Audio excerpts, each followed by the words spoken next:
Hello, it's Miller time, and it's also time for video 2B, Sequences of Transformations. I hope everything is going well with you right now, and we're just going to do a little geometry and be done here. Okay, we're talking about sequences of transformations, and the first way we're going to do it is when the sequence is kind of given to us verbally. They just tell us, write out what they want us to do. So we want to reflect triangle ABC over the y-axis. Then translate along the vector -1, -6, and then rotate 90 degrees clockwise. So after every step, we get a new figure, and we're applying the new transformation to that. Okay, so this is actually nothing new. We just start and do one step at a time. So we want to reflect triangle ABC over the y-axis. So that's the first step. Okay, well, A is 2 units to the right, so A prime would be 2 units to the left. A prime would be right there. B prime is 1, 2, 3, 4 units to the right, so it would be right there, 4 units to the left.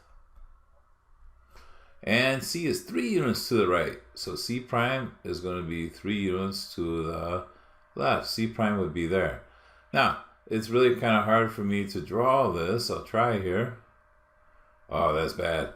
But that would be what our first step looks like. Translation over or reflection over the y-axis. Okay, well, this is a computer drawing of it, so I'll go with that.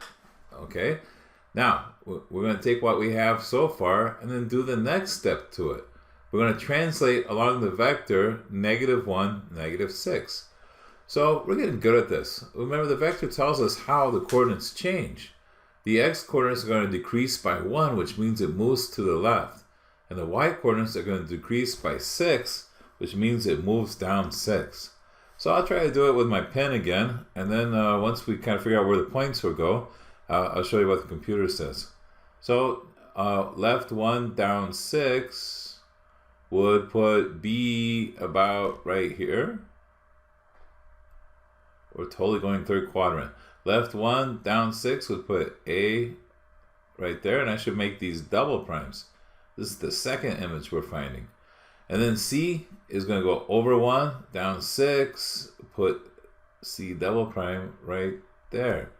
Again, I'll try it, but I knew this would turn out kind of wobbly. There it is. So let's look at what the computer drew for us. See, we got it though. It's in the same place. All right, so we made the first image, we made the second image. We're going for the final image now. So the last step was to rotate 90 degrees counterclockwise. All right, I find that kind of hard to do just by looking at it. So I'm going to remember that there's a rule for that. So it maps xy into the point -y, x. So sometimes we need a little room on the side. We'll write the points down and use the rule. So A double prime was at -3, -4. So let me just write the original ones down. B double prime is at -5, -4. And C double prime is at -4, -1. And let's figure out what the final image will be. So A triple prime, well, the rule says -y, x. The opposite of -4 is 4. And then we put the x coordinate there, so it's 4, -3. Okay, B prime, or actually B triple prime. -y, or opposite of y, would be 4. And then we write the x coordinate. And then C triple prime. The rule says the opposite of the y coordinate, so the opposite of -1 is 1. And the x coordinate is -4. So we plot these. A double prime would be 4, -3.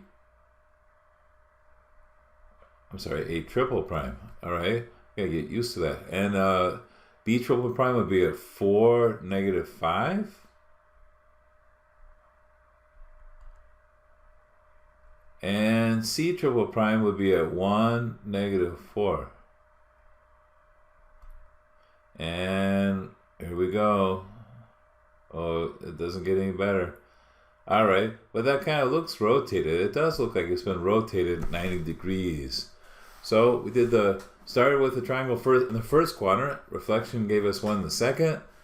Translation moved it to the third, and the rotation moved it to the fourth. So we covered all the quadrants in this one.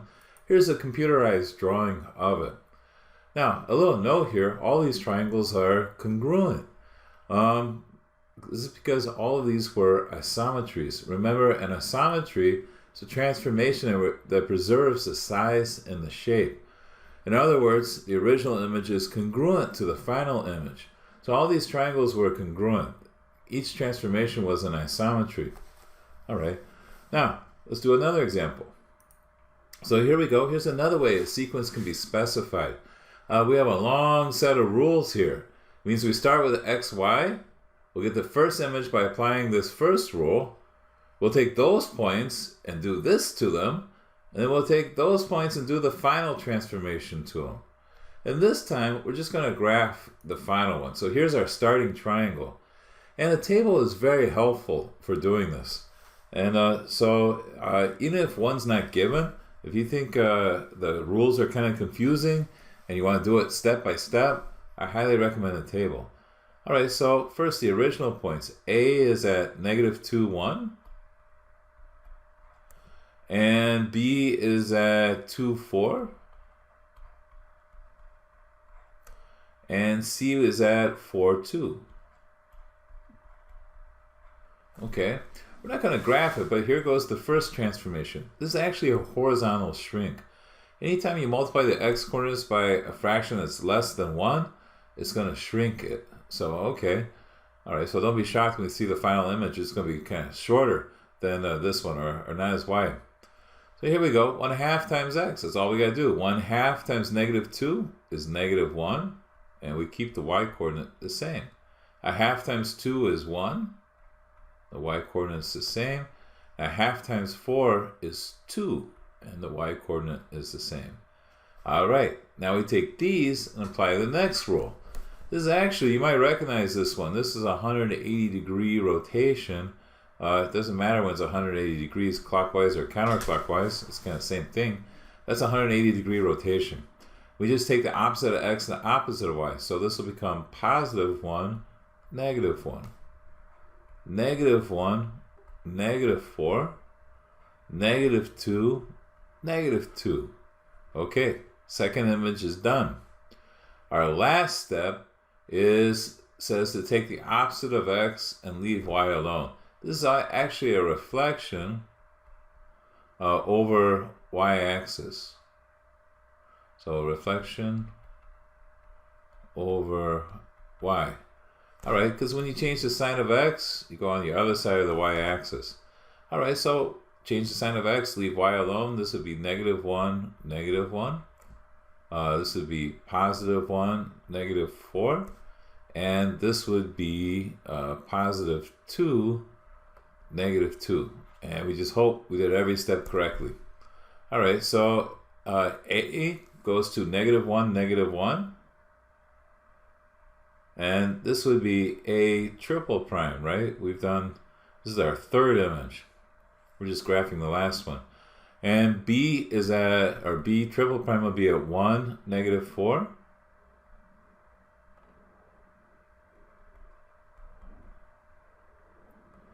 And 2, -2 would be C prime.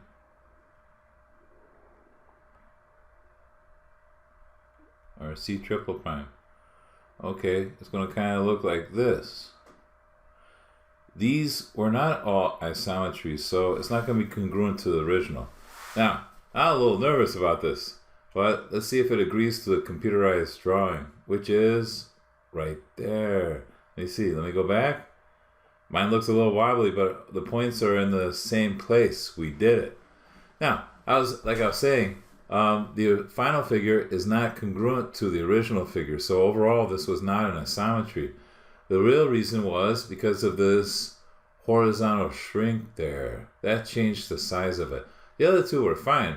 Once we did that, it preserved the shape and the size. But this is why right here the original is not congruent to the final. Okay, now I just got one more point I want to make. This is really quick.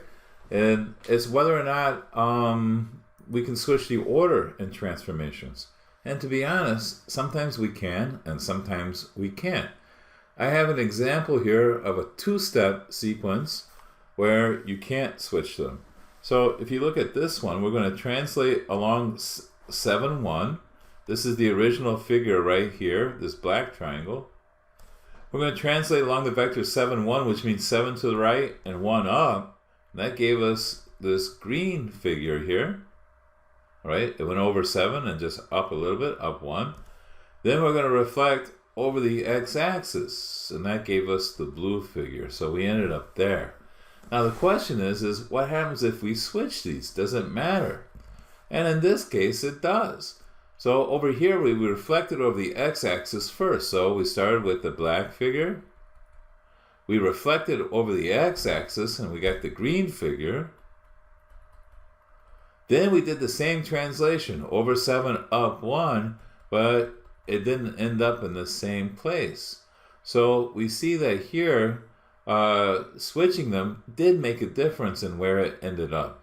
So sometimes you can switch them, sometimes you can't. So it's a good question. When can you and when can't you? Well, that takes a little further study. All right.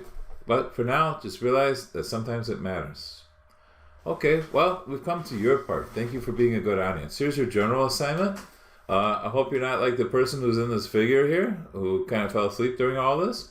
Copy the graph and the table in your journal. So just make a quick sketch of the graph and copy the table, and you're going to complete this transformation for this triangle here, ABC.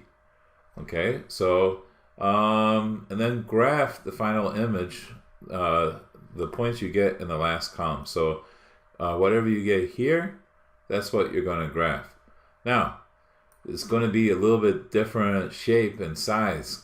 This last step is not an isometry. Okay, all right. We'll stamp it when you have it ready. Take care.